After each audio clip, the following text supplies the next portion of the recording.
I've been seeing a lot of memes related to autism lately that I think are convincing people who do not have autism that they can self-diagnose themselves and pathologize very normal behaviors. The first of which, me thinking it's normal to listen to the same song 272 times. Autism? Right, because listening to a song that's stuck in your head is a symptom of autism. This shit is normal. Stop acting like everyone on the planet has autism and ADHD. It's annoying. People actually struggle, and it's become a quirky personality trait. I hate it. It's my favorite. It's only tangentially connected is when the people are like, I'm like really, really quiet around people when I just meet them. But then once I get to know them, I'm like the most outgoing person ever. I'm like, so you're a completely normal human being, literally like 98% of the population. Like, fantastic. I think autism would be you're really excited when you meet people and then you like completely shut down. Like we're going to get more into specifics, but everyone, I think it's because everyone's now connected to everyone. So you're no longer competing for the attention of people with like the 10 other people in your hometown. You're competing with a world of people. Right. Like everyone's desperate to stand out and be unique in some way, shape, or form. And what they're doing is they're taking perfectly normal, acceptable human traits or behaviors and turning it into some type of diagnosis. It's like when people are like, I like get really interested in a subject and then I like read all about it. Yeah. I'm like, again, you're like a totally normal person. I like watch documentaries. I like learning about something guys. and then going to the Wikipedia page. Yeah. I have a screw loose. Yeah, so women do that. Women on the right do that where they like they make a big deal about their husbands or boyfriends like liking to read about random stuff. Like he's always on Wikipedia. Yeah. Looking at like the most totally random stuff ever. He was reading about like the Revolutionary War. And he's really into the Roman Empire. He must be a yeah. Like that is like some weird modern right-wing version of like, look at how manly my husband is. Right. So I think the ADHD self-diagnoses predate the autism self-diagnoses, but you just have to keep going down the rabbit hole, finding a new thing to diagnose yourself with. I think I see a lot of these posts saying like, fellow autistic people, can you relate to this? One of them says, fellow autistic people, do you guys experience empathy as literal hell? Because I honestly do. I feel so much empathy that it literally makes me physically ill. That's the opposite of autism. That's worse than saying you're an empath. That's like literally not a symptom of autism. Like not having... They have trouble empathy empathizing. Yeah. is a symptom of autism, but I guess this is just this is a new symptom they came up with. Another one said, fellow autistic people, do you also believe that inanimate objects have souls and personalities? Everyone anthropomorphizes things. That's not an autism symptom. Fellow autistic people, how do you deal with the fact that people lie and don't keep their word? Okay, so you're saying that autistic people are the only ones who get betrayed in their trust? Like, I guess they're trying to imply that autistic people are more trusting than the rest of the population. There are also a lot of posts that basically suggest autistic people are flawless human beings who don't have any character flaws. They don't have any vices. They're just small beings who are trying to... operate in this cruel, harsh world, and everyone who's not autistic is a villain in their eyes, who's victimizing the autistic population because they're so naive and trusting and childlike, which is obviously not true. There's also this infographic I came across about the autism accent, and I immediately knew what they were talking about. Autistic people may sometimes have a merge of different accents and have an accent somewhere they've never even visited. An autistic person may have completely unplaceable accent. We may often be asked where we're from. This can be because autistic people mask and mimic how other people sound when they talk, including the rhythm and volume of other people's voices, as well as accents. So you can just get away with imitating people's accents and it's not considered racist. Yeah. We may have a collection of different phrases or ways of saying words picked up from the people around us. An autistic person may suddenly start saying certain words in a northern accent when they have a new teacher who is northern. So Ariana Grande was just autistic. That's why she was right, talking. Yeah, right. That's why doing she... like insane Chinese accents in public. Like, sorry, I'm autism. Yeah, that's why Ariana Grande, she had a black accent for years and then suddenly switched up and had a transatlantic accent. Aquafina. Justin Trudeau. It's not racist. It's autistic. And MGK used to talk like a wigger because he has autism. That's Justin Trudeau. The whole face. That was just autism. Of course. Come on, it's autism. This can also extend to mimicking accents, phrase, and tone of TV or film characters. An autistic person, for example, living in England, may suddenly start talking with an American accent after watching iCarly. It's literally just the consequences of having the internet and access to people that are not just from your hometown. They have trouble controlling the volume of their voice, an amplified sensory input. Literally everything in this list applies to me, and it's got nothing to do with anything in that. It has to do with the fact that I'm deaf in one ear and can't hear. It can be difficult for autistic people to follow and navigate social rules around volume of their voice. For example, if you're not supposed to talk loudly in the library, you're expected to not talk loudly in a library, but when you're playing a football match, you're expected to shout. Sometimes our tone of voice may be different or misinterpreted by others. For example, we may speak in a monotone way or stressing certain sounds. It may be assumed that we are bored or not interested or are being rude. I will say that this is one of the few things in life that I get extremely petty about, which is that when people tell me I'm talking too loud, or I get really petty. I'm like, oh, I'm sorry. Wait, you might have autism. Yeah, I think you have autism. Brett, I think we just made a discovery. We knew it. I knew it all I heard along. you listen to the same song once. Yeah. Like, You autist freak. I like to read about like a subject and then listen to music that I like. Yeah, and you're what could be more autistic than that? You're jacked up. Jeez. Yeah, Can you and get a CT scan on this guy? Jeez. not only that, there's a huge niche of content about autism experienced by women, because women, they say, are underdiagnosed with autism, and this can present a lot of issues for them in forming friendships and dating. So I wanted to play this video from a female influencer who claims she has autism. Most girls find out they have autism because they don't have friends.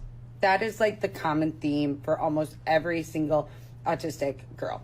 It's that you don't have friends. I'm not saying that everybody who doesn't have friends is autistic, or that every single person that's autistic doesn't have friends, but I'm just saying that is a really common theme. If you struggle like your whole life, you've tried to like be nice, make friends, be in a friend group, and you never have been, or like you've never been like a bridesmaid, or you've never been, like, I don't know, like really in these friend group things that happen, that can be a really big indicator that you're somewhere on the spectrum. I'm not saying, oh, you don't have friends or whatever, you have it or you don't have it. I'm just saying that is one of the main themes for girls with autism. It's that for a lot of us, we struggle with the social norms. And for most of us, we're actually good at dating. Like, dating isn't hard for us. We can understand that because it's one-on-one, and for most of us, we're good at that. But friendships are really hard for most of us. She's not autistic. She's just annoying. Yeah, I think she would benefit from hearing that. The first lie here is that the autism spectrum is something everyone is on, and it's just a sliding scale that everyone in the population exists on, when in reality, the whole term of the autism spectrum was created to describe people who have autism, not everyone else. Yeah. It was describing the severity of autism in people who have autism, not the entire world. And secondly, she's saying basically that like struggling with friendship is an experience of autistic people. And I know she wasn't saying like this definitely means you have autism, but most people are going to come across content like this and just immediately use it to identify themselves and join a community of people who can relate to this experience. And they're all commenting, these women are commenting like, oh, I can't make friends unless I'm masking. So if a symptom of autism is you have a neurological disability where you're not able to read other people's facial expressions, you're not able to interpret the tone of other people's voices, you're not able to interpret and follow social norms. You basically are very self-absorbed, and I don't mean that as like a character flaw. I just mean that that's a symptom of the disability. They're saying they can mask their autism, which essentially means you don't have autism. Like, that's how I interpret it. If you're able to read other people so well that you can tailor how you come across to them to be more well-liked, well, I mean, that just sounds like something that everyone does when they're trying to make a good impression. And that doesn't sound like a disability at all. No. Like, it would only be described that way if you weren't able to change your personality on cue. That's like the where they try to determine who has it, who doesn't. That like reminds me when growing up and everyone had ADHD all of a sudden. Yeah. And like, you know, mainly because they got the pills. That was kind of the main draw. But I remember because like you would have this kid who would come along to be like, yeah, I actually have ADHD, so I can tell all these kids that claim they have it are faking it. But it's everyone would say that. So every single person would be like, I actually have it. These people are all faking it. Right. And it was every single ADHD person said that. Mm-hmm. And now we're getting it with autism. And I just think they want pills. I think that's what it is.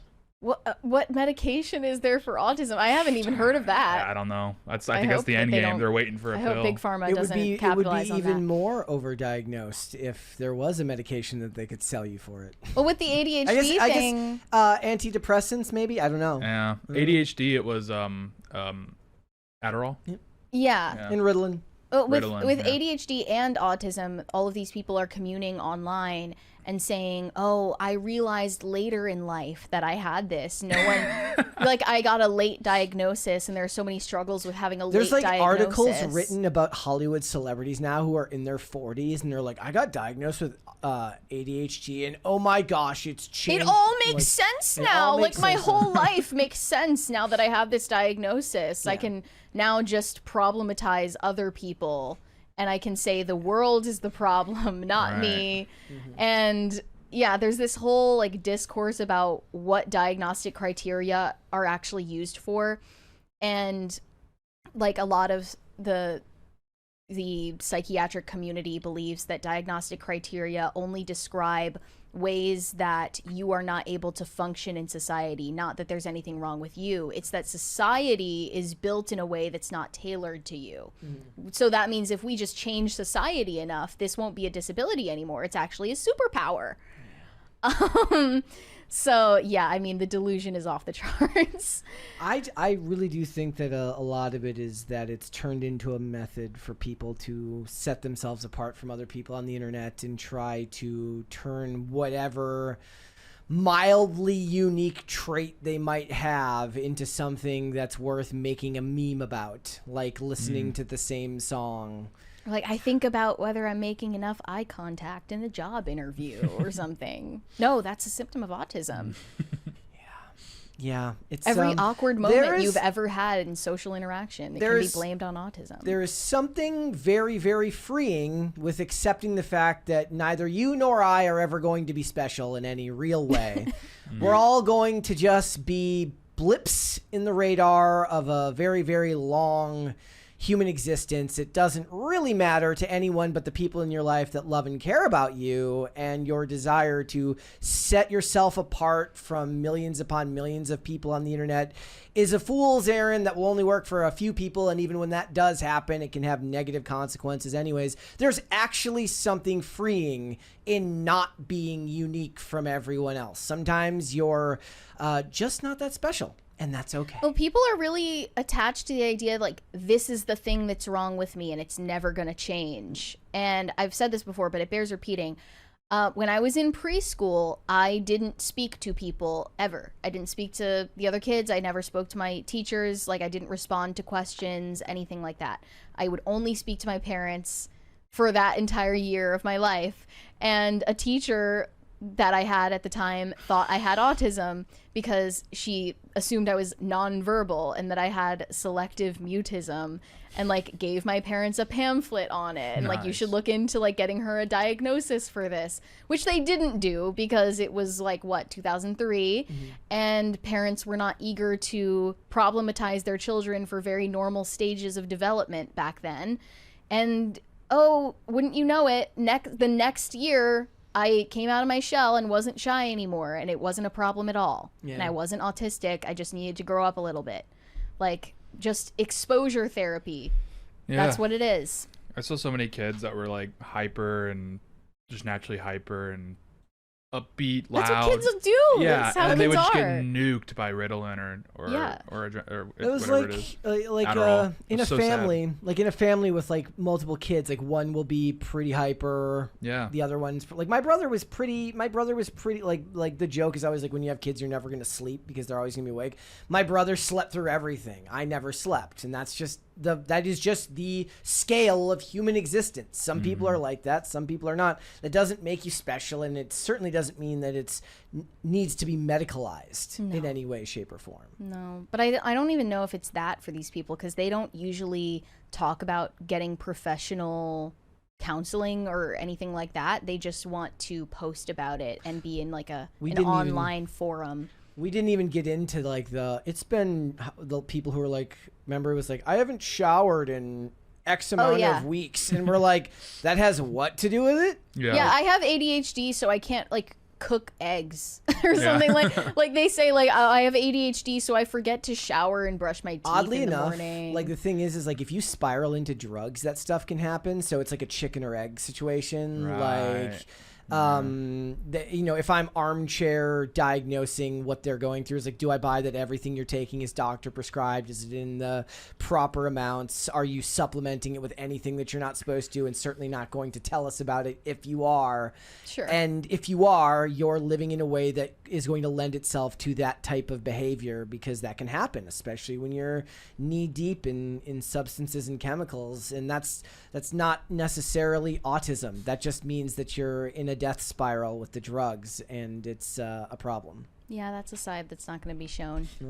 Thanks for watching. Listen to full episodes of Pop Culture Crisis on Spotify. Keep up with us on social media and make sure you subscribe and ring that bell so you never miss the show. Bye, guys.